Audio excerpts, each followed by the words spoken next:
Thinking about moving to Nashville, Tennessee? Well, come here. Watch this video first and then see how you feel.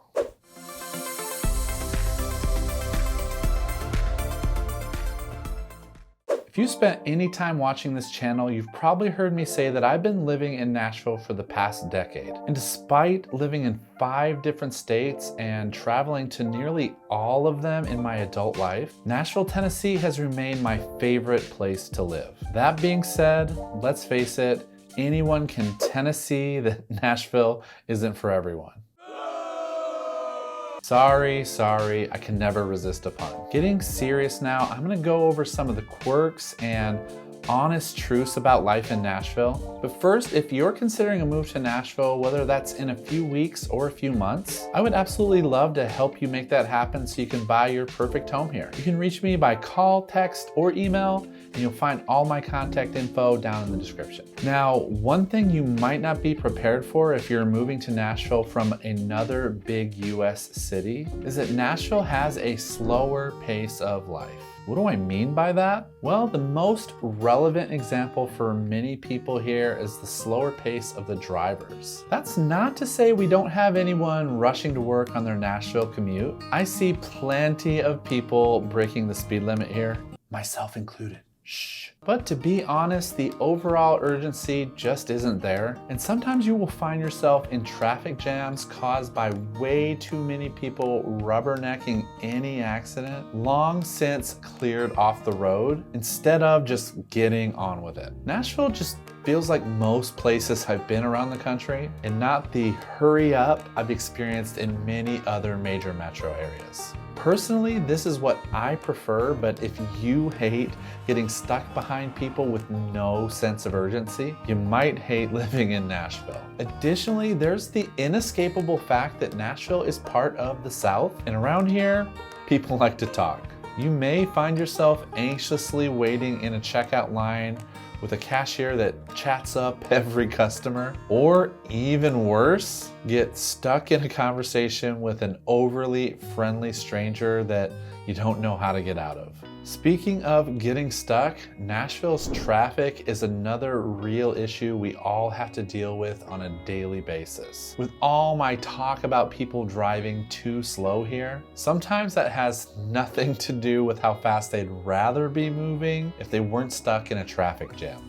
Every road and side road in and out of Nashville for many miles is known to be well trafficked, with the freeways experiencing heavy traffic far out into the Nashville suburbs, including my own little haven of Spring Hill, which is pretty far south of Nashville proper. If traffic problems make you hot, I recommend living pretty far from Nashville. Speaking of being hot, Nashville has undeniably hot summers. And here it's not just about what the temperature gauge reads, but how it feels in the summer. Because when you factor in the humidity, the heat index frequently shows readings of well over 100 degrees, with the 2022 and 2023 summers here being some of the hottest on record. Residents here know that in the summer, you need to be equipped with some great sunblock and that you better know a reliable HVAC technician and have a full charge of Freon in your car, because air conditioning is an absolute must for life in Nashville.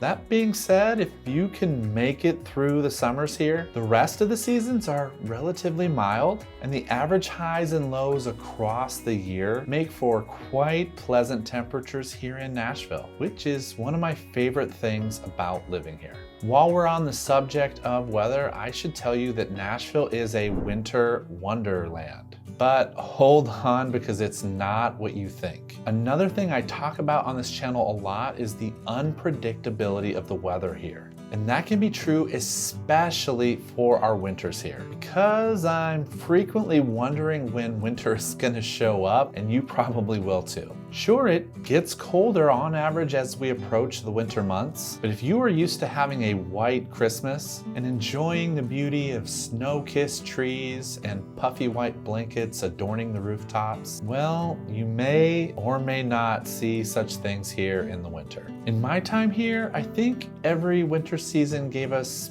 maybe one good snowstorm, and we never knew for sure when and if we would get one. For that matter, since the city doesn't know when winter weather may or may not show up, it simply doesn't prepare for it. So on top of that, everything shuts down if Jack Frost does decide to come pay us a visit. Another weather factor I get asked about all the time from people considering a move to Nashville is the tornadoes. And I don't blame them, because in 2020, Nashville had a tornado that tore through the city, and the damage from that event is still being recovered from today. Now, one misconception people have is that Tennessee is in Tornado Alley, which isn't true. But we are still in a region of the country known for having a higher than average frequency of tornadoes. With Nashville being in Middle Tennessee, which sees more annual tornadoes than East and West Nashville combined. Again, with all that being said, the tornado of 2020 is the only close call I've personally experienced here in the past decade. And among the residents here, there's really no concern or talk about being prepared for tornadoes, as it's not really on our radar. Yes, pun intended. This is all in stark contrast to my personal experience of living in Florida, where I had to evacuate for several hurricanes during my time living there. Something else I get asked about all the time is, what is the cost of living in Nashville like? And I have both good and bad news. First, the bad news is that because Nashville has been growing rapidly over the last decade, due in part to its robust job market, housing costs have continually been on the rise, and it has become harder and harder for people to afford living in the Nashville metro. There are more affordable places to live if you know where to look, but just know that house hunting can be a bit tricky in Nashville. The good news, and I would even say great news, is that Nashville is currently on average 2% cheaper to live than the rest of the nation, and it's surprisingly affordable compared to other major US cities. Again, what really skews our cost of living up is our housing costs, which is what makes Nashville more expensive to live than most of Tennessee. Now, I talked a lot about the weather here in this video, but I didn't cover everything you need to know, so check out this video next. I sincerely thank you for watching, and I certainly hope to Tennessee you soon.